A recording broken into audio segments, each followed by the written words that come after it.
일로 오시죠.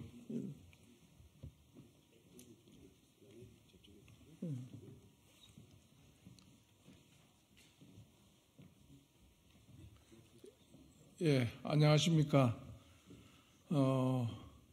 며칠 전에 설이 지났습니다. 어떻게 명절 잘 보내셨는지 모르겠습니다. 저는 국민의힘 국회의원 우신구입니다. 그럼 우리 고양시 갑에 입후보 등록한 우리 김성남 후보께서 기자회견이 있도록 하겠습니다. 예.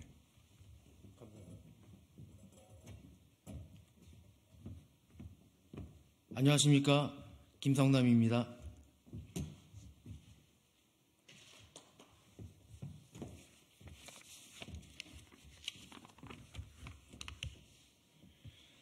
존경하는 고양 시민 여러분, 덕양 구민 여러분, 사랑하는 당원 및 국민 여러분 안녕하십니까? 내 아이들의 아버지 효자 김성남입니다. 저는 오늘 이 자리에서 국민의힘이 다수당이 되어 명실상부한 여당으로서 책임있는 정책을 추진하고 국가와 국민에 대한 책무를 수행하는 데 보탬이 되고자 하며 덕양의 번영과 발전을 책임지고 이끌어 나가고자 고양시 덕양구 갑 예비후보로 출마를 선언합니다. 덕양 지역은 서울과 가장 가까운 경계에 있는 지역임에도 정의당 의원이 지난 12년간 국회의원으로서 지역 발전이란 책무를 하기보단 주변 지역의 발전에 떨어지는 낙수 효과만 보게 되는 결과를 가져왔습니다. 이로 인해 타 지역보다 상대적으로 열애되고 소외되어 왔습니다. 덕양은 서울에서 불과 15km 내외에 위치한 지역인가 의심치 않을 수 없습니다. 이렇게 낙후된 지역은 찾아볼 수가 없습니다. 저 김성남은 덕양의 지리적 정책적인 위상을 종합적으로 재정의하고 정비하여 수도권 내에서 가장 활력 있고 생기 넘치는 지역으로 탈바꿈시키고자 합니다. 제가 그동안 하버드 케네디 행정대학원과 컬럼비아대 건축계획보존대학원에서 공부하고 연구했던 노력과 인천 자유경제구역 개발에 동참했던 경험도 큰 도움이 될 것으로 생각됩니다. 저는 덕양 동료 시민 여러분과 자유로운 공간과 시간을 보장하기 위한 제안을 하겠습니다. 미래로 가는 덕양을 위해 구도심 공동화 현상을 해결하기 위한 방안으로 도심 재생, 도시 재활성화 프로젝트를 추진하고자 합니다. R&D 허브 벨트 구축을 통한 글로벌 기업을 유치하겠습니다. 인천과 서울을 이을 수 있는 중간지로서 R&D 벨트의 구심점 역할을 담당하기에는 고양은 부족함이 없습니다. 지역 경쟁력 강화를 통해 지속 성장 가능한 글로벌 시티로서의 역할을 하고자 합니다. 덕양을 수도권 최적의 교통 환경을 제공하고 편안한 주거 환경을 만들겠습니다. 그 기반은 지역 주민의 요구에 따른 역세권 복합 개발이 중심이 되는 고도화입니다. 고양 은평선, 화수역 유치, 교외선 벽제역, 고양역 신설, 통일노선 전철화, 화정역과 행주산성 지하차도 개발, 지하철 3호선 광역 급행열차 도입 등 덕양구 구민의 요구에 합당한 실천한 과제들입니다. 또한 화정동, 성사동, 신원당 마을 등 1기 신도시 노후계획도시 정비를 위한 특별법을 선도적으로 추진하겠습니다. 덕양을 수도권 교육과 복지의 메카로 만들겠습니다. 특수 목적의 중학교, 고등학교를 설립하고 종합대학을 유치함으로써 글로벌 R&D 허브 구축을 통해 첨단 기술의 핵심 연구 개발 기지 역할을 담당함으로써 졸업과 동시에 취업까지 가능한 인재 양성 플랫폼을 구축하겠습니다. 남녀노소 모든 연령대가 함께하는 지속 성장 가능한 환경을 조성하겠습니다.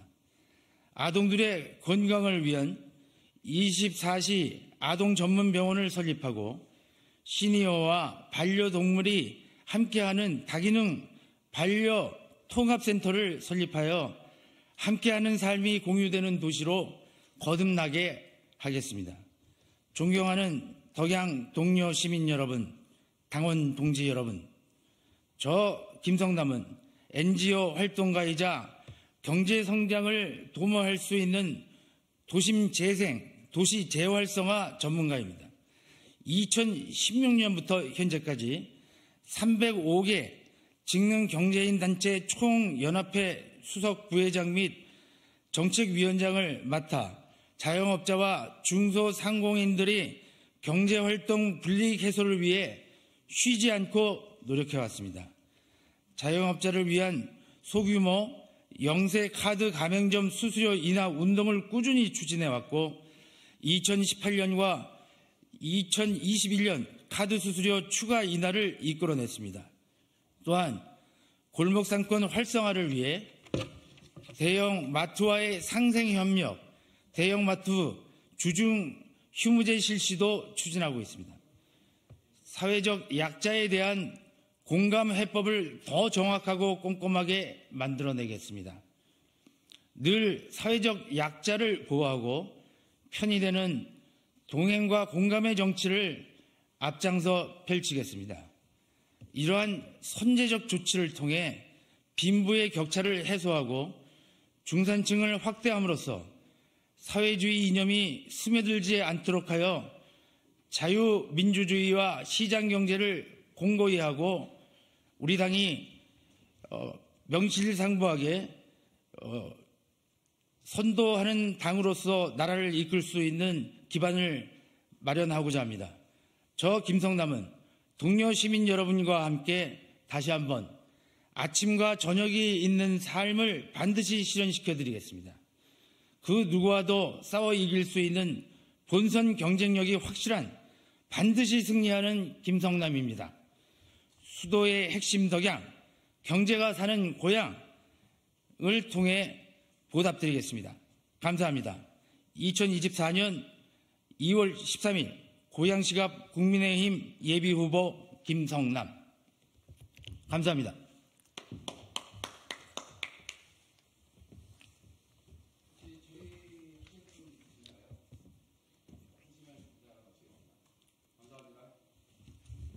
감사합니다.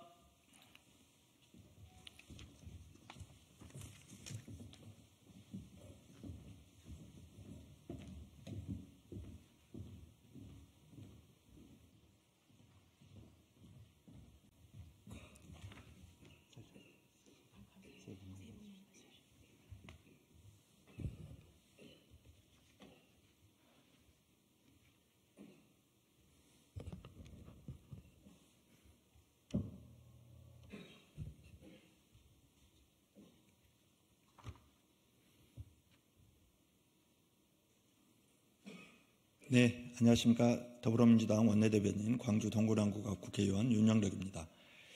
갑진년 새 연휴가 지나고 일상으로 복귀한 첫날입니다. 갑진년 한 해 뜻하시는 대로 이루시는 새해 되시길 기원하겠습니다. 오늘의 원내대변인 논평입니다.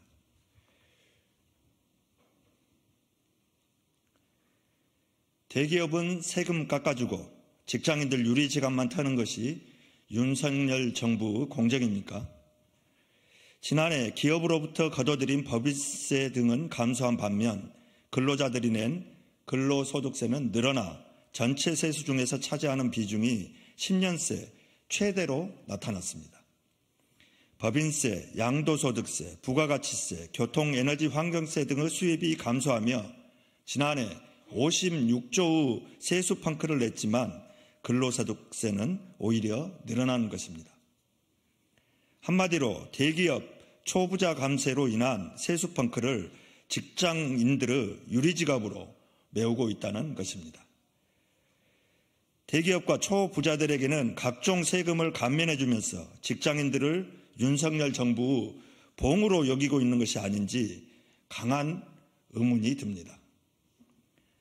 윤석열 정부는 지난 한 해 역대급 세수 결손도 부족해서 45조 7천억 원이라는 역대급 불용 예산 기록까지 만들어냈습니다. 그런데도 올해 마구잡이 감세를 발표하고 있습니다. 올해도 직장인들에게 세수 부족분을 메우라는 말입니까? 나라 살림을 이렇게 엉망진창으로 운영하는 정부는 일찍이 없었습니다. 가뜩이나 천정부지로 치솟는 물가고에 서민들은 장보러 가기도 무서운데 대통령의 눈에는 국민의 고단한 민생은 보이지 않는 것입니까? 윤석열 대통령이 말하던 공정은 대체 어디로 갔습니까? 대기업과 초부자들은 감싸면서 서민과 직장인만 박절하게 대하는 대통령에게 돌아갈 것은 분노한 직장인들의 심판임을 엄중히 경고합니다. 다음 논평입니다. 치솟는 물가 외면한 정부 여당 설 물가 관리한다더니 결과가 1만 원짜리 금 사과입니까? 지난달 과일 가격이 작년에 비해 28% 넘게 오르면서 물가 상승을 견인하며 지난달 식료품 물가가 6%나 올랐습니다. 한 개에 10,000원이 넘는 금 사과까지 등장하며 설 차례상 부담에 서민들이 조상님 뵙기도 송구할 지경이었습니다. 입으로만 민생을 챙기는 것은 누구인들 못하겠습니까? 정부와 여당은 입만 열면 민생을 외치는데 물가 하나 제대로 못 잡는 이유가 무엇입니까? 안 하는 것인지 못하는 것인지 국민들은 답답하기 짝이 없습니다. 정부와 여당은 민생을 입에 올리기 부끄럽지도 않습니까? 진정 민생을 입에 올리고 싶다면 제대로 된 민생 대책, 민생 입법 하나라도 내놓고 말하십시오. 더욱 심각한 것은 정부 속내입니다. 정부가 전기요금을 총선 이후 폭탄 인상할 가능성까지 제기되고 있습니다. 총선까지 사탕발림으로 국민을 속였다 총선 끝나면 득달같이 전기요금을 인상하겠다는 소리입니다. 총선만 이기면 모든 책임이 끝납니까? 선거 이후에는 국민의 삶은 어떻게 되든 상관없다는 생각으로 국정을 운영하고 있다면 정말 양심 없는 정부입니다. 정부 여당에게 분명히 경고합니다. 민생은 국민을 속이기 위한 구호가 아닙니다. 윤석열 대통령은 보여주기식 민생 대책 대신 물가고에서 국민을 지킬 실질적인 대책을 밝히십시오. 감사합니다.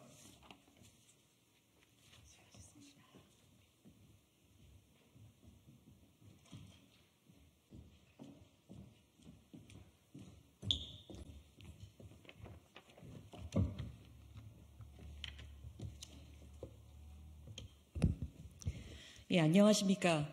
국회 사무처 공보기획관입니다. 2월 2주차 정례 브리핑을 시작하겠습니다. 먼저 이번 주 위원회 일정입니다.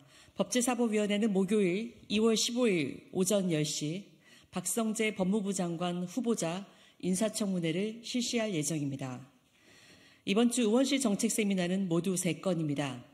오늘 오후 2시 의원회관 제1소회실에서 최재형 의원실 주최로 저출생 극복, 건강한 자연 출산과 행복한 양육문화 만들기 토론회가 진행될 예정입니다.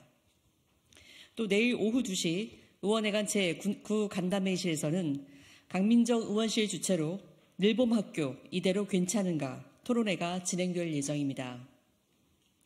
이번 주 국회 사무처와 소속기관의 주요 행사 및 발간물입니다.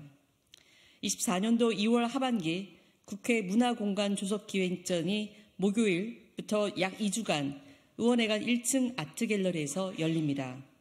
이번 전시회는 더불어민주당 김민석 의원실 추천으로 윤하킴 작가 외 4인의 작품 총 33점이 전시됩니다.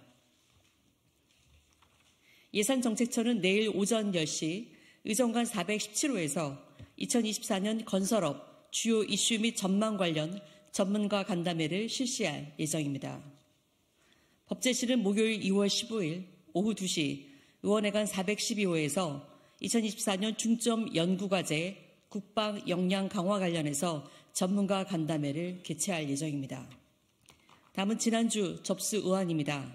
지난주에는 법률안 총 16건이 접수되었습니다. 지난주 국민동의청원 현황입니다.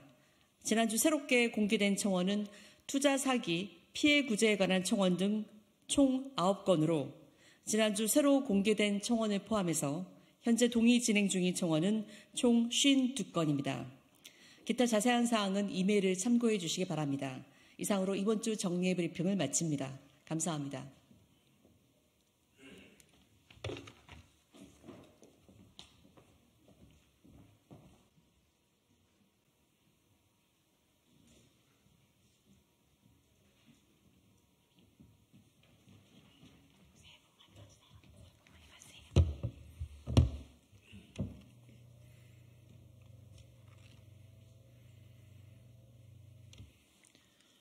네, 진보당 대변인 손솔입니다. 오전 브리핑 2건 말씀드리겠습니다.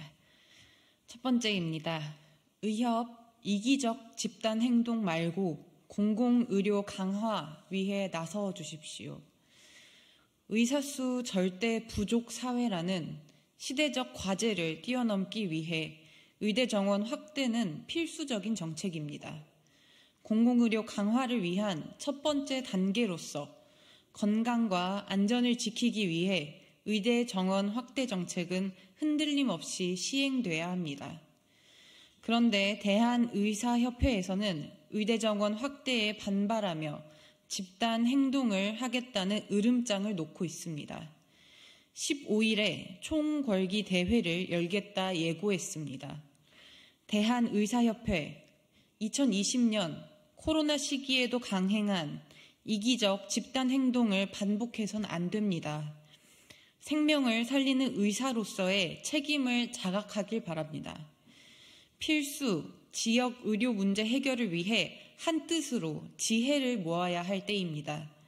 해도 안 된다, 어렵다, 비관적 예언으로 정책 실패를 바라서야 되겠습니까?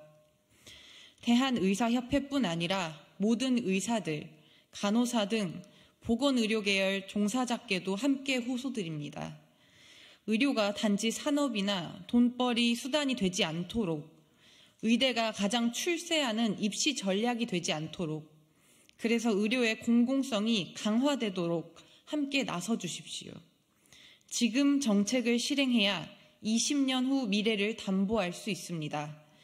이기적 행동이라는 오명을 뒤집어 쓸 게 아니라 공존과 책임이라는 보건의료계의 소명에 응답해 주시길 바랍니다. 두 번째 브리핑입니다. 한국옵티칼 위험천만한 강제 집행 계획 즉각 중단하십시오. 이 엄동 설안에 공장 옥상에 올라 고용 승계를 요구하는 두 여성 노동자의 고공농성이 오늘로 37일째를 맞습니다. 설 명절마저 찬바람 몰아치는 옥상에서 보냈습니다. 노동자들의 천막 농성은 1년을 훌쩍 넘겨 380일을 바라보고 있습니다. 경북 구미에 있는 한국 옵티칼 하이테크 노동자들 얘기입니다. 위장 청산을 선언한 일본 니토덴코 그룹에 맞서 고용 승계를 보장하라는 우리 노동자들의 요구는 지극히 정당합니다. 물량을 평택 공장으로 빼돌려 30명을 신규 채용하면서도 해고 노동자 고용 승계는 한사코 거부하는 행태는 참으로 잔인합니다. 이곳이야말로 생생한 민생의 현장 아닙니까?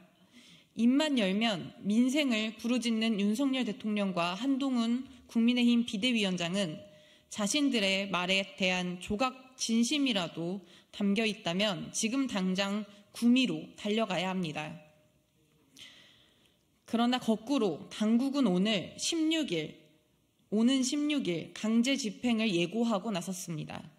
대규모 공권력 투입으로 민생을 철거하겠다는 것에 다름 아닙니다. 무엇보다 두 여성 노동자의 안전이 무척 우려스러운 상황입니다. 노동자들의 목숨과 생계를 위협하는 위험천만한 강제집행 계획은 즉각 중단되어야 합니다. 평택으로까지 가서 일하겠다는 노동자들의 요구를 들어주지 못할 이유라는 것이 대체 무엇입니까? 지금 당장 필요한 것은 강제집행이 아니라 대화입니다. 네, 이상 마치겠습니다. 감사합니다.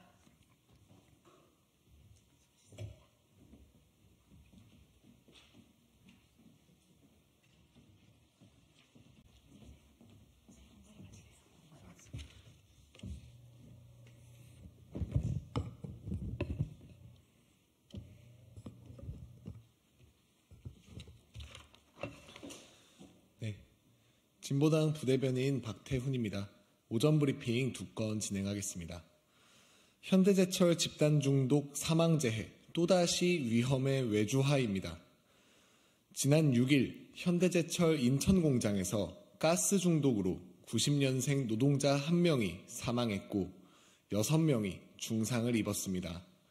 사망한 청년은 하청업체 소속으로 폐수와 슬러지 작업 처리를 하고 있었습니다. 해당 작업을 허가받기 위해서는 유독가스 밀폐 작업에 대한 대책 마련이 되었다는 것을 증명해야 합니다. 그러나 사고 당일 가스 측정은 작업 시작 전 한 차례밖에 없었고 공기호흡기도, 환풍 배기 점검도, 안전관리사도 없었습니다. 하나라도 제대로 되었다면 막을 수 있는 참사였습니다. 사고가 난 하청업체는 50인 미만 기업으로 중대재해처벌법 처벌 대상입니다. 그러나 중요한 건 하청업체의 처벌이 아니라 원청인 현대제철에 대한 책임을 제대로 묻는 것입니다.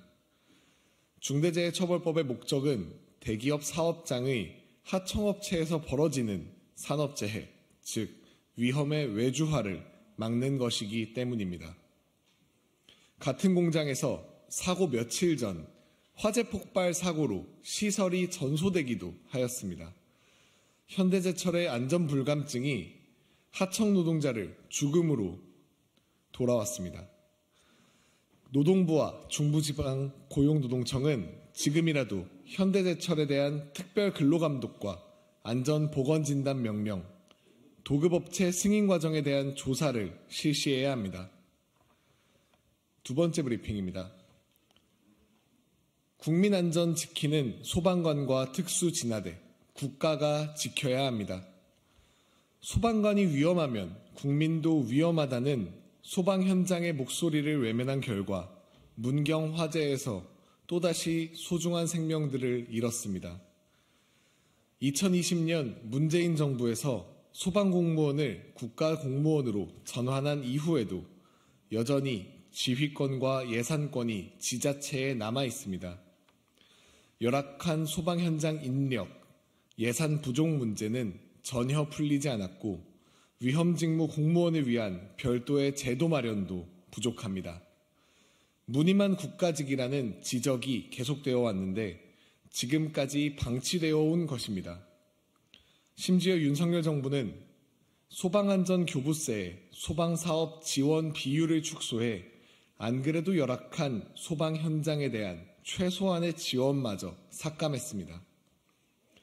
산불재난 특수진화대는 산림청 소속으로 크고 작은 산불 현장의 최전선에 섭니다.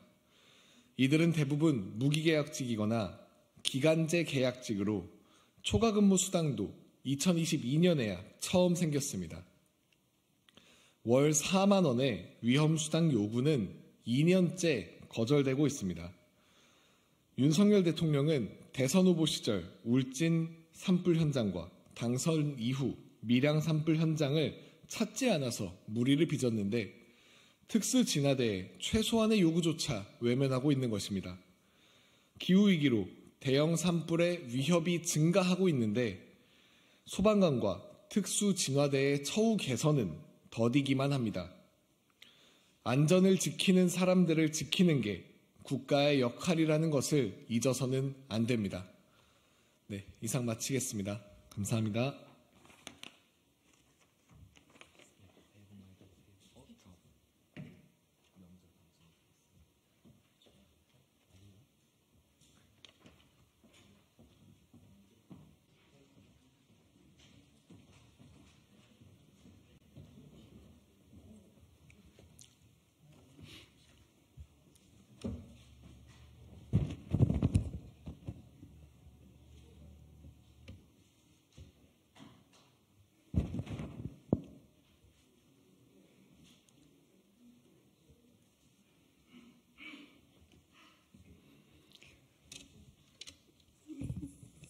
예, 소통관의 언론인 여러분 수고 많으십니다. 설 잘 지내셨습니까?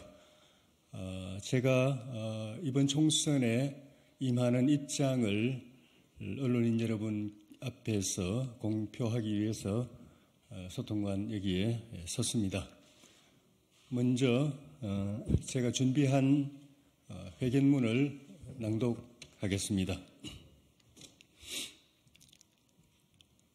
안녕하십니까. 국민의힘 조혜진 의원입니다.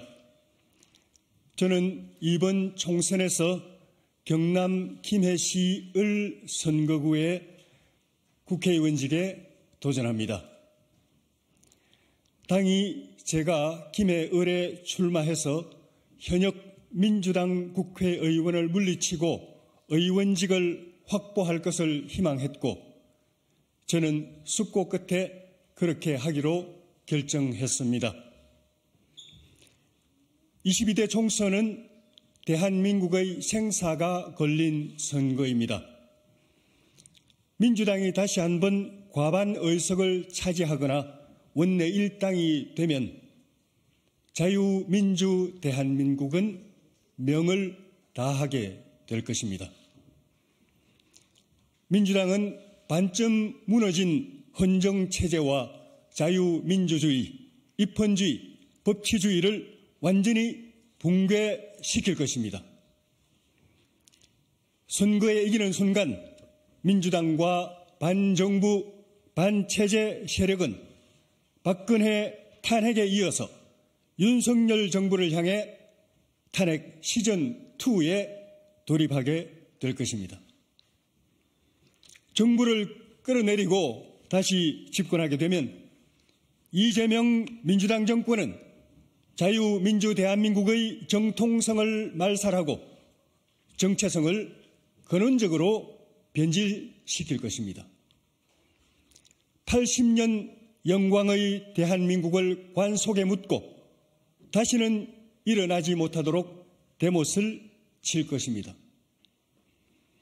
피와 땀, 눈물로 일으킨 대한민국을 지키기 위해서는 우리가 가진 모든 것을 바쳐서 총선에 이겨야 합니다. 당이 저 같은 사람에게 현역 민주당 의원 지역에 출마를 요청한 것은 이런 절박함, 절실함 때문입니다. 김해에서 이기면 수도권에서도 이길 수 있다는 기대감 때문입니다.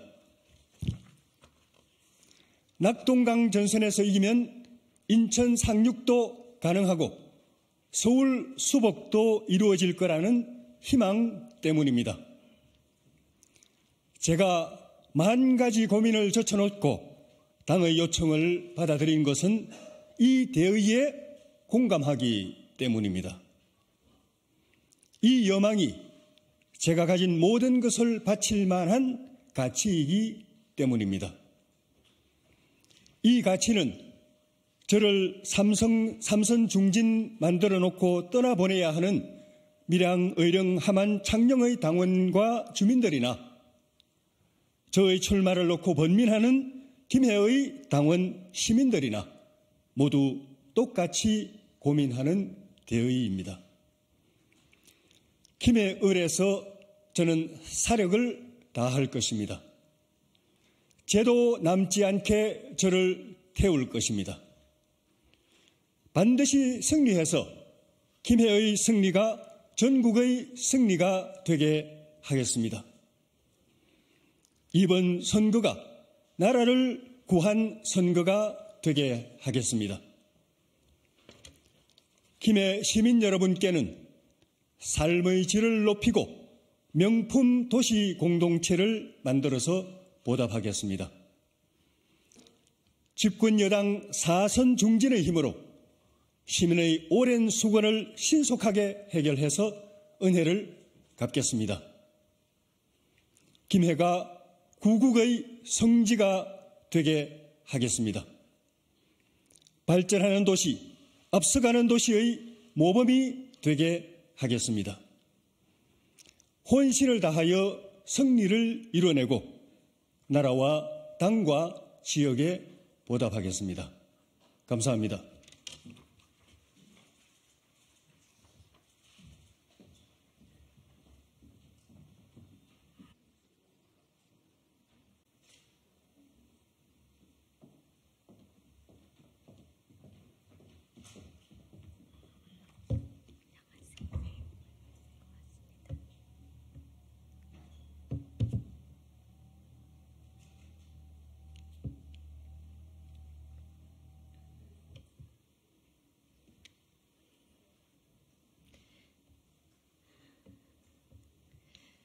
안녕하십니까. 녹색정의당 대변인 김민정입니다.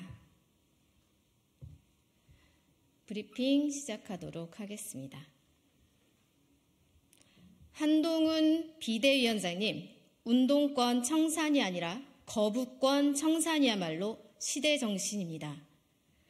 한동훈 국민의힘 비상대책위원장이 착각을 해도 단단히 하고 있습니다. 한 비대위원장은 오늘 오전 출근길에 운동권 특권 세력의 청산을 두고 국민이 생각하는 시대의 정신이라고 생각한다고 답했습니다. 총선이 2달도 안 남은 이때 운동권 청산 말고 다른 총선 구도를 구상한 게 있느냐는 질문에 되돌아온 답치고는 지나치게 게으른 동어 반복입니다. 여당의 수장이 민생이 걸린 선거에 임하는 자세가 운동권 심판으로 반대 정치 세력을 짓밟고자 하는 것이라니 나라의 비극입니다. 한동훈 비대위원장에 고합니다. 운동권 청산이 아니라 윤석열 대통령이 남발하는 거부권 청산이야말로 시대정신입니다. 윤석열 정부는 생존이 벼랑에 몰린 농부들을 위한 양곡관리법의 첫 번째 거부권을 행사했습니다. 일터에서 안전하게 일할 수 있도록 하자는 노란봉투법에 거부권을 행사했습니다. 더 나은 환경에서 환자를 돌볼 수 있게 해달라는 간호법을 거부했습니다. 내 가족이 왜 죽었는지 원인과 진상을 밝히자고 이태원 참사 특별법에 거부권을 행사했습니다. 대장동 개발을 두고 수십억 뇌물을 받은 고위 공직자들을 수사하고 영부인의 뇌물수수 혐의를 수사하자는 특검법에 거부권을 행사했습니다. 87년 민주화 이후 윤석열 대통령은 거부권을 행사한 법안만 9개로 1위를 달린다고 합니다. 다가오는 선거는 운동권 청산이 아니라 거부권을 남발하는 비민주적인 윤석열 정권을 심판하는 선거가 될 것임을 엄중히 경고합니다. 이상입니다.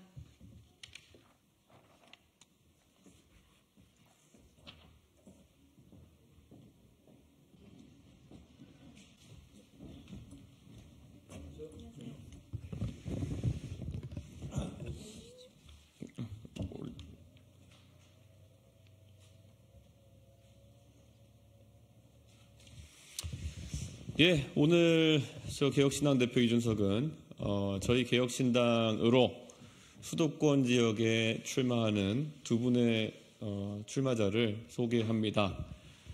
오늘 이른 오전에 입당 절차를 마무리하신 저희 개혁신당의 자랑스러운 두 분의 원내 의원님들이십니다. 먼저 화성의 우리 이원욱 의원님, 그리고 남양주의 조홍천 의원님, 이번에 본인들의 지역구에서 재차 출마를 하시기에 응원과 축하를 보내며 이 자리에서 소개해드리게 되었습니다. 많은 관심 부탁드립니다. 예.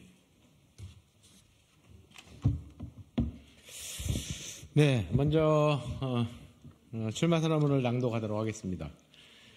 혁신과 대안, 통합을 위한 노력, 국민과 함께하겠습니다. 존경하는 국민 여러분, 그리고 개혁신당 당원 동지 여러분, 원칙과 상식 이원욱 조홍천 의원입니다. 우리는 오늘 제3지대 빅텐트인 개혁신당에 입당했습니다. 오늘 개혁신당의 일원으로 제22대 총선 지역구 출마를 선언합니다.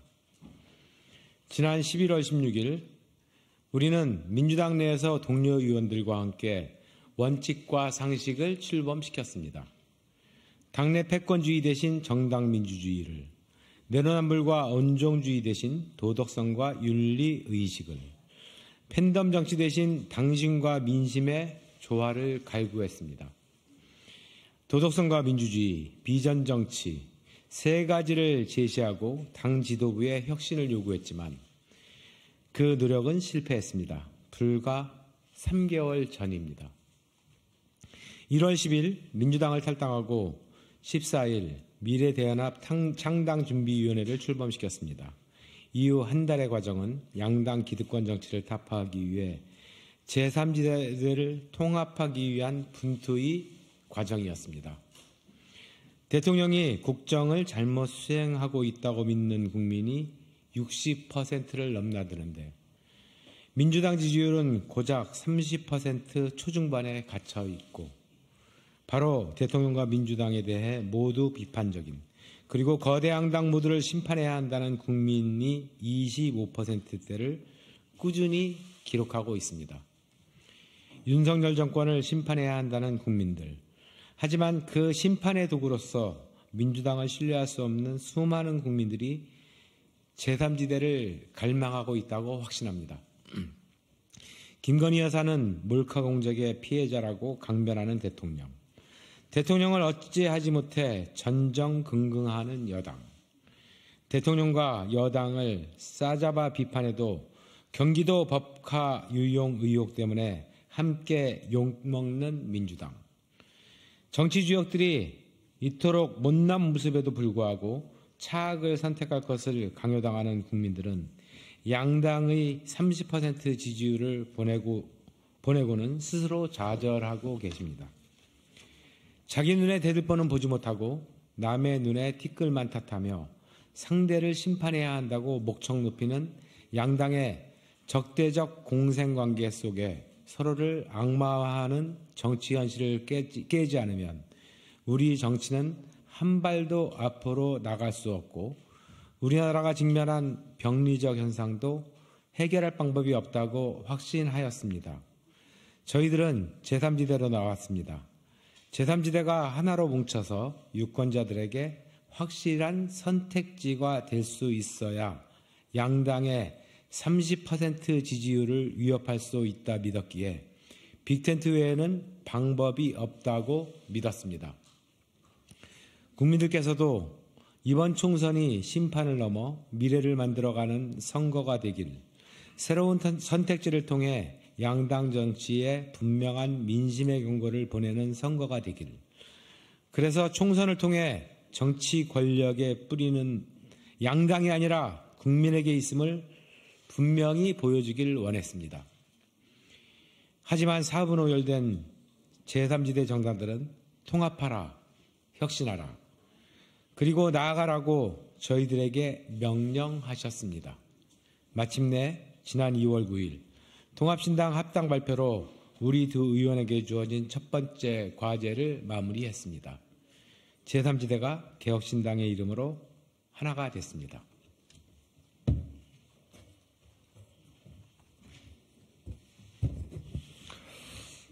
이제 조응천 이원욱 의원은 개혁신당의 이름으로 원칙과 상식을 출범시킬 당시의 마음으로 다시 돌아갑니다.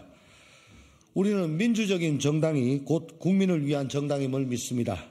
우리는 국민에게 신뢰받는 쓸모있는 정당이 무엇인지 보여주는 길로 이제 한 걸음씩 내디디려 합니다. 저 조응천은 남양주에서, 이원욱은 동탄에서 개혁신당의 후보로 이번 총선에 사즉색의 각오로 출마합니다. 거대 양당처럼 위성정당이 없는 우리 개혁신당의 비례대표 후보를 한 명이라도 더 당선시키기 위해 각자 지역구뿐만 아니라 인근 지역구까지 선한 기운을 널리 전하도록 최선을 다하여 개혁신당의 표를 모으겠습니다. 가능하다면 개혁신당의 남양주 벨트, 화성 벨트를 구축하여 지역구 동반 당선도 노리겠습니다. 설날 지역 주민들을 만났습니다. 개혁신당에 대한 걱정과 우려도 있었지만 격려와 응원의 말씀도 많이 주셨습니다. 이제 총선까지 2개월 남았습니다. 혐오 정치를 끝내고 제3지대 정당이 성공할 수 있다는 것을 증명해 보이겠습니다. 지역구에서 혁신과 대안 그리고 통합을 만들어내겠습니다. 막 불기 시작한 개혁신당의 바람이 전국의 모든 지역구에서 불 수 있도록 태풍의 진원지를 만들어내겠습니다. 과거는 바꿀 수 없고 미래는 막을 수 없습니다. 저희는 미래와 함께하겠습니다. 개혁신당의 이름으로 국민과 함께하겠습니다. 감사합니다. 2024년 2월 13일 국회의원 조홍천 이원욱 감사합니다.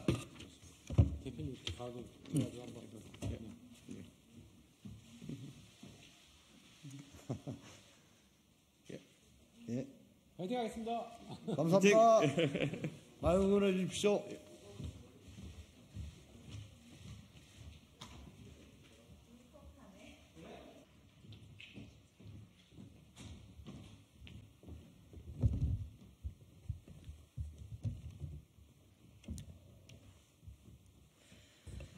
네, 진보당 상임대표 윤희숙입니다.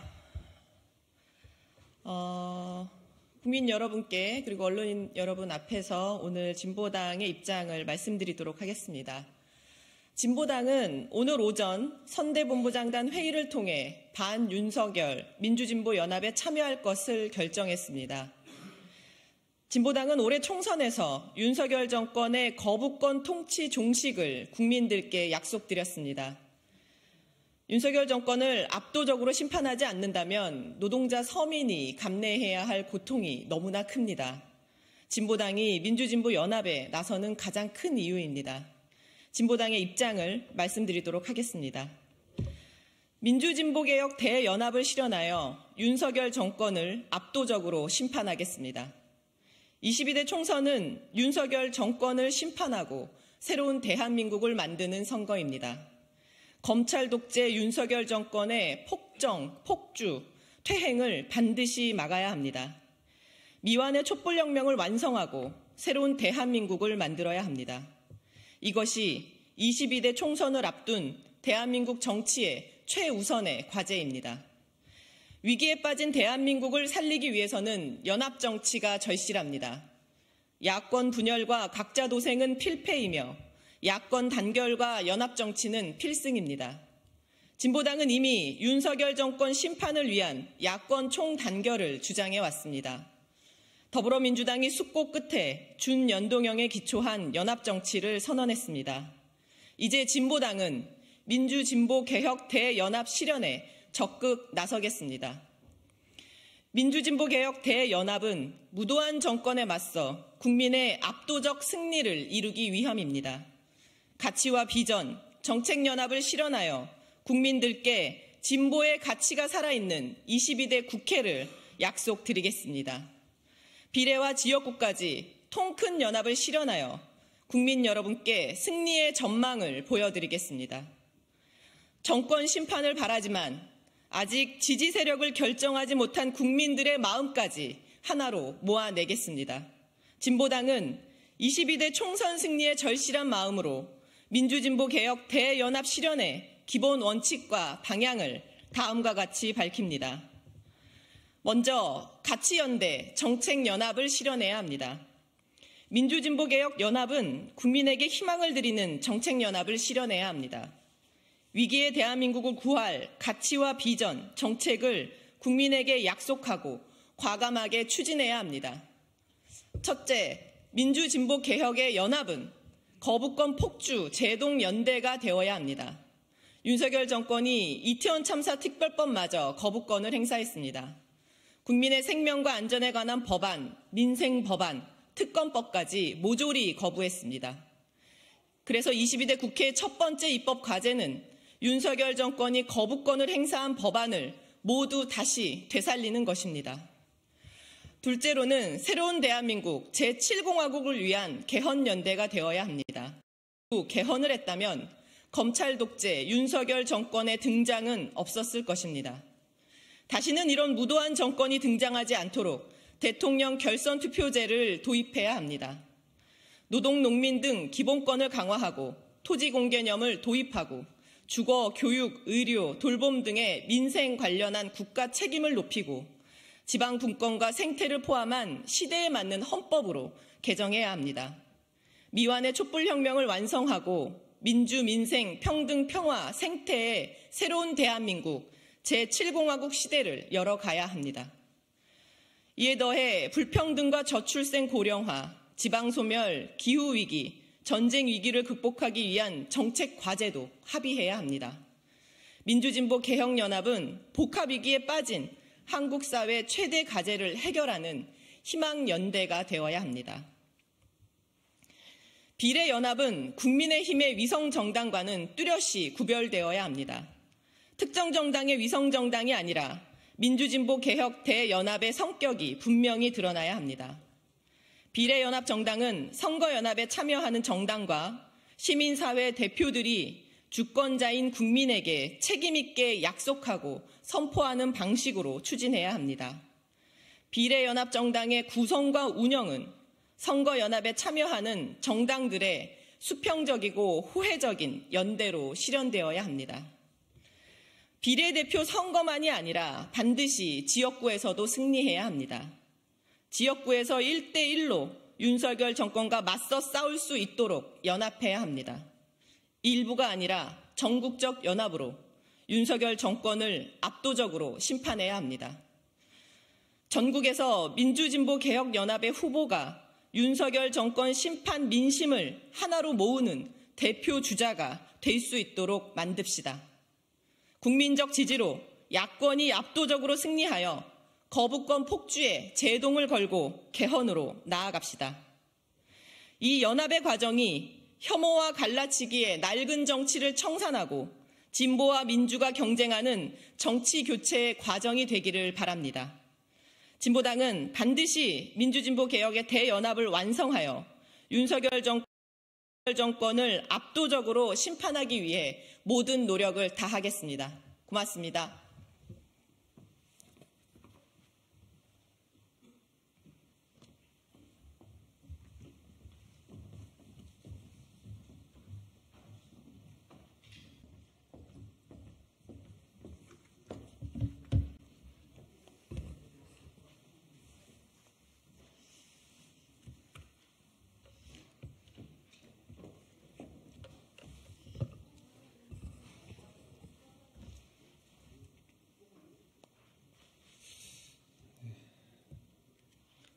출마선언 기자회견 시작하겠습니다. 안녕하십니까.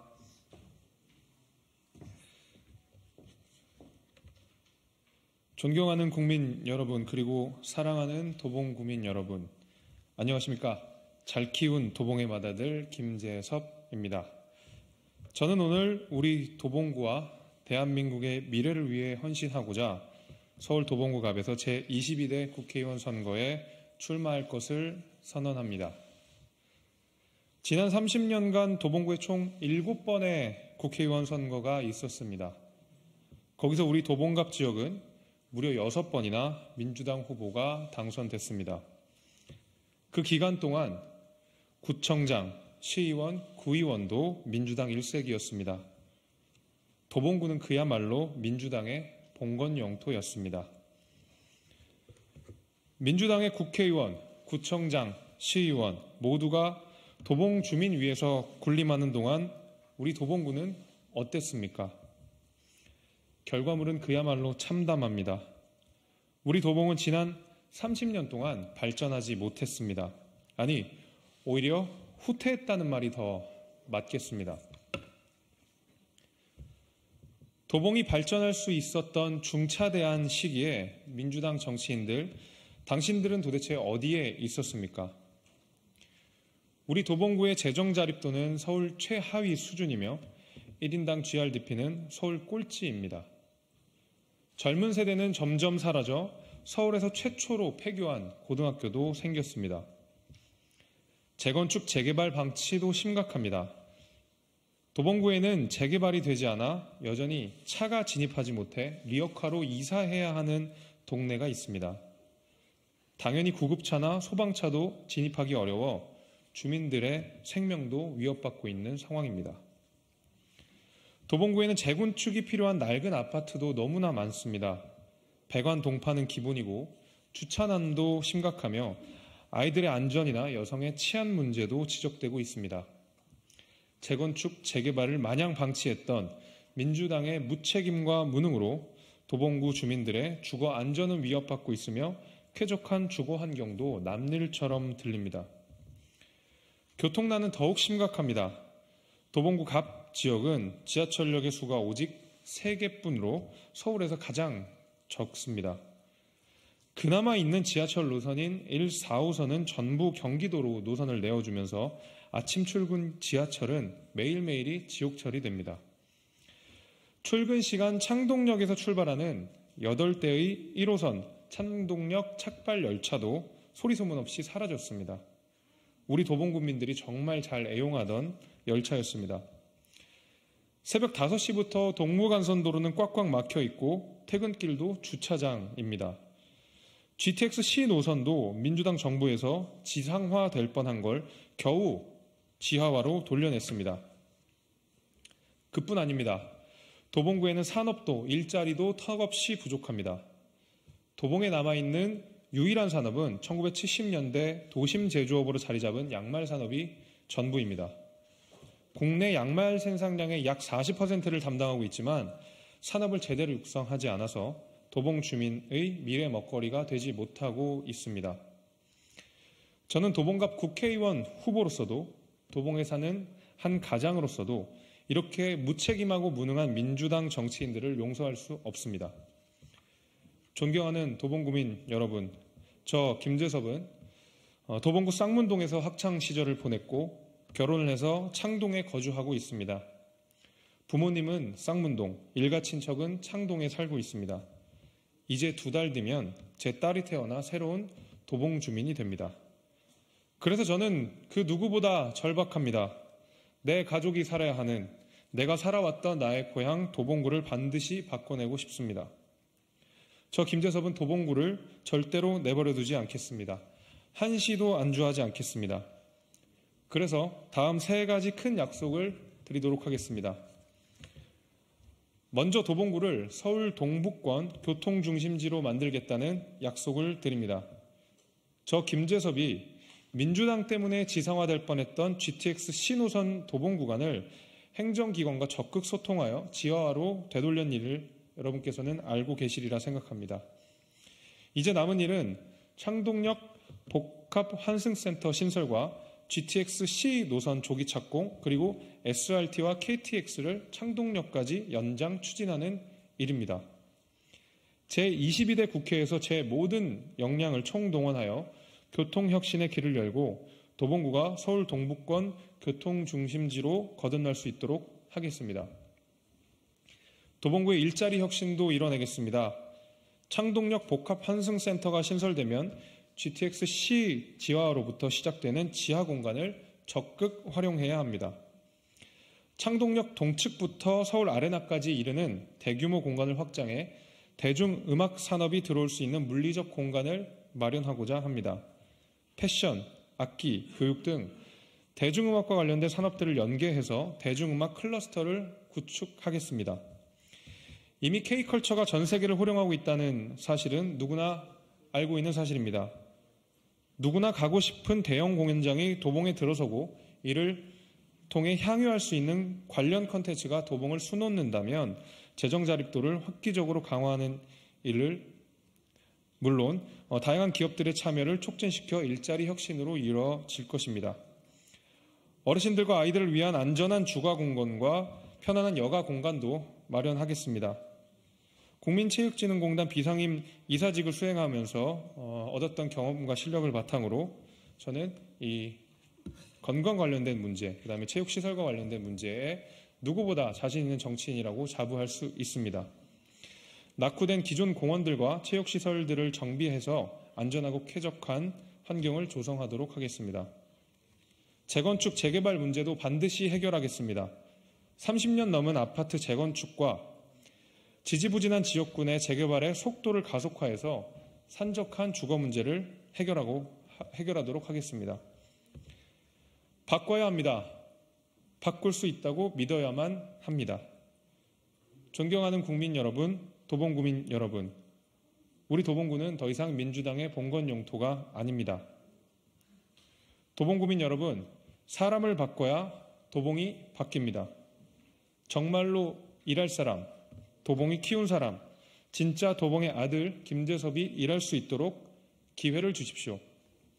오직 도봉만 바라보고 좌고우면하지 않았던 김재섭을 믿어주십시오. 저 김재섭은 도봉 주민들께 반드시 보답하도록 하겠습니다. 잘 키운 도봉의 맏아들 김재섭, 마음껏 부려먹으십시오. 감사합니다.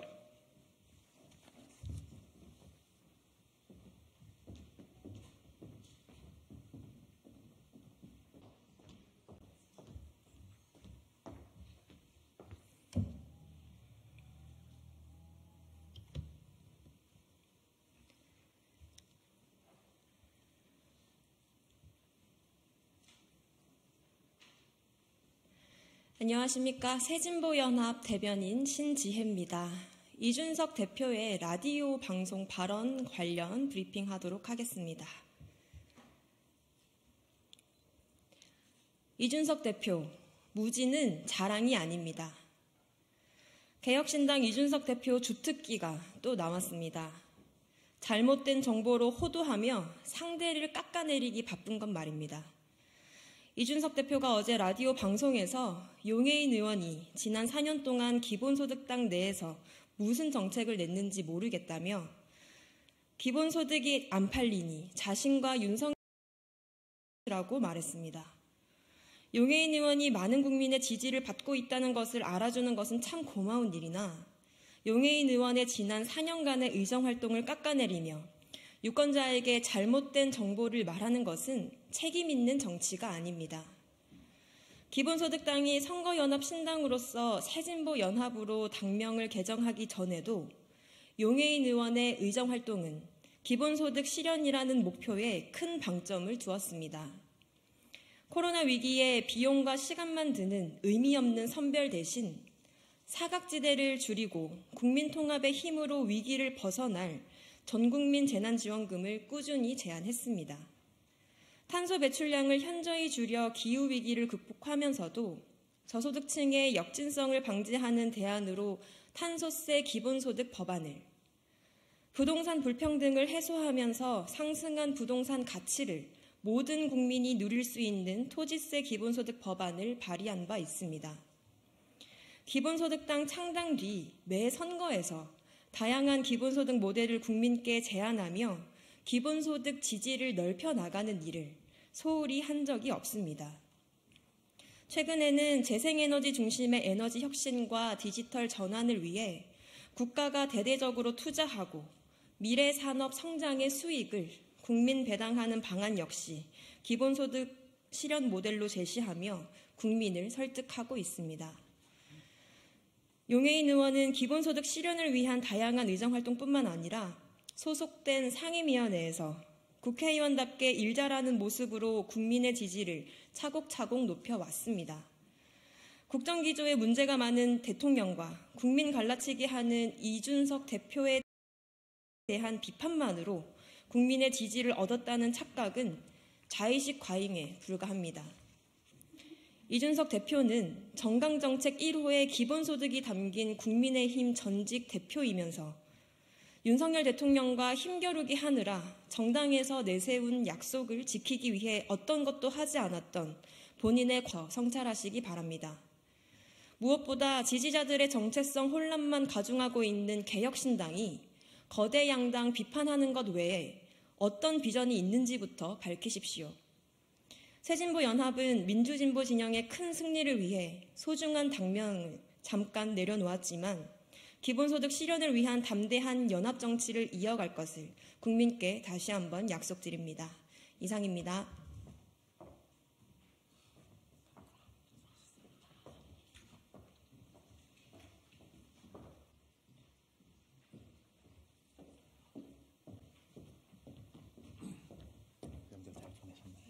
새해 복 많이 받으세요.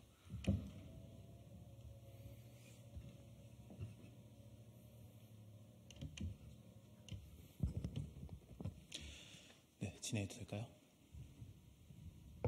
네, 국민의힘 김훈수 상근부대변인 온마이크 시작하도록 하겠습니다.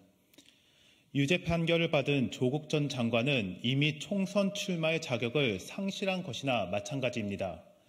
민주당이 깔아준 준연동형 판에 조국 전 장관이 조국 신당으로 틈을 비집고 들어왔습니다. 자녀 입시 비리와 청와대 감찰 무마 혐의 등으로 2심에서도 징역 2년의 실형을 선고받은 조 전 장관이 검찰 독재를 운운하며 자신의 국회의원 당선을 위한 신당 창당을 예고한 것입니다. 2심에서도 이어진 유죄 판결에서도 조금의 반성도 없이 비사법적 명예회복이라는 아주 뻔뻔한 내로남불을 내세우며 총선에 뛰어들겠다는 것입니다. 조 전 장관의 신당 창당 언급은 정치적 신뢰와 민의를 왜곡하는 행위로 자신만을 위한 정치적 목적을 위해 법과 원칙을 명백히 무시한 처사입니다. 교수로서의 양심을 버리고 딸의 부정 입학을 시킨 조 전 장관은 열심히 준비한 청년의 기회를 빼앗은 것이며 송철호 전 울산시장 당선을 위해 청와대 하명 수사에 개입한 의혹은 110만 시민의 선택을 왜곡하며 민주주의를 훼손한 중대 범죄입니다. 정치는 국민의 믿음과 신뢰를 바탕으로 해야 되는 것이며 어떠한 경우에서도 개인의 이익을 위해 국민의 뜻을 왜곡하거나 신뢰를 훼손하는 행위를 용납할 수 없습니다. 민주당이 만장일치로 동의한 준연동형제의 문제점을 조 전 장관의 신당 창당 사례를 통해 분명히 보여주고 있습니다. 병립형 제도하에서 조 전 장관이 국회의원 배지를 달 수 있겠습니까? 과연 어떤 비례대표 제도가 제대로 민의를 반영할 수 있는 것인지 민주당은 깊이 숙고해야 할 것입니다.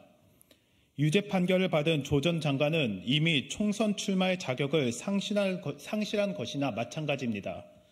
국민 앞에서 먼저 반성하고 사과하십시오. 감사합니다.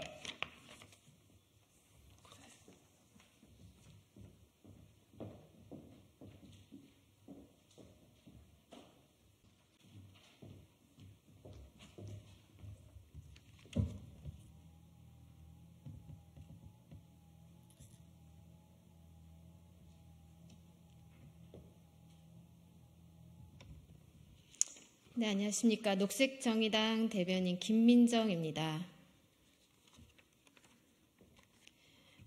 브리핑 시작하겠습니다. 중대재해처벌법, 보안 입법에도 끊임없이 노력할 것을 약속드립니다. 설날 연휴 마지막 날인 어제 또 한 명의 노동자가 일터에서 집으로 돌아가지 못했습니다. 현대중공업 울산조선소에서 노동자가 철제블록에 깔려 목숨을 잃는 사고가 발생했습니다. 황망합니다. 삼가 고인의 명복을 빕니다. 같이 작업하던 노동자는 중상을 입은 채 병원에서 치료 중이라고 알려졌습니다. 모쪼록 건강을 회복할 수 있기를 기원합니다. 경찰과 정부는 현대중공업을 상대로 정확한 사고 원인을 규명하고 안전수칙을 제대로 준수했는지 면밀히 조사하고 위반 여부가 확인되면 법에 따라 엄중히 처벌해야 할 것입니다. 천신만고 끝에 중대재해처벌법이 재작년 시행되었지만 일터에서의 황망한 죽음은 끊이지 않고 있습니다. 녹색정의당은 목숨 걸고 일하지 않아도 되는 상식적인 세상을 만들라는 국민의 절박한 요구에 다시 한번 응답하겠습니다. 중대재해처벌법을 가장 먼저 발의하고 거대 양당을 견인해내어 죽음의 행렬을 멈추기 위한 최소한의 제도적 장치를 마련해냈듯이 일터의 안전과 국민 생명을 지키기 위한 제도 마련에 힘쓰겠습니다. 죽으려고 출근하는 노동자는 없습니다. 우리 당 강은미 의원은 노후 설비에 대한 안전 점검과 교체, 관리를 보장하기 위한 노후 설비 특별법을 발의한 바 있습니다. 중대재해 예방을 위한 두 번째 일환으로 반드시 제정되어야 하는 법입니다. 녹색정의당은 산업재해로 목숨을 잃는 국민이 더는 없도록 중대재해처벌법이 제대로 시행되도록 감시하고 일터의 안전을 지키기 위한 보안 입법에도 끊임없이 노력할 것을 약속드립니다. 이상입니다.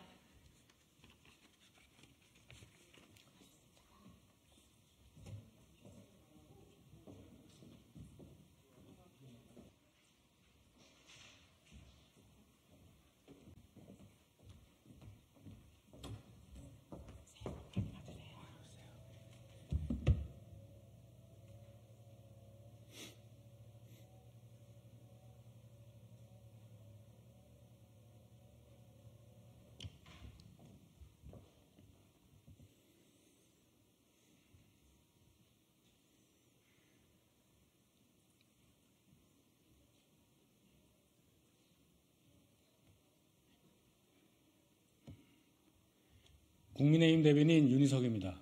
논평 말씀드리겠습니다. 백현동 개발 비리에 연루된 이재명 대표 측근에 대해 법원이 내린 첫 판단은 징역 5년이었습니다. 이 대표 본인이 더욱 짙어진 것입니다. 오늘 법원은 백현동 로비스트로 알려진 김인섭 전 한국하우징기술 대표에게 징역 5년에 추징금 63억 5,300여만 원을 선고했고 도주 우려를 이유로 들어 법정 구속했습니다. 버젓이 드러난 사실관계도 거리낌 없이 부인하며 정치검사, 공작수사 운운했던 이재명 대표는 이제 그 뻔뻔한 궤변을 멈춰야 할 것입니다. 부끄럽게도 이런 사람의 손에 대한민국 국회에 비례대표제가 결정되고 말았습니다. 과연 민주당이 다가올 총선에서 국민의 선택을 바랄 수 있겠습니까? 백현동 개발 비리에 대한 법원의 판단은 이제 시작입니다. 거짓은 드러나기 마련이고 진실은 밝혀질 수밖에 없습니다. 일말의 양심이 있다면 숱한 불법, 비리 의혹으로 점철된 사법 리스크에 대해 이재명 대표가 나서서 책임 있는 행동을 보여야 할 것입니다.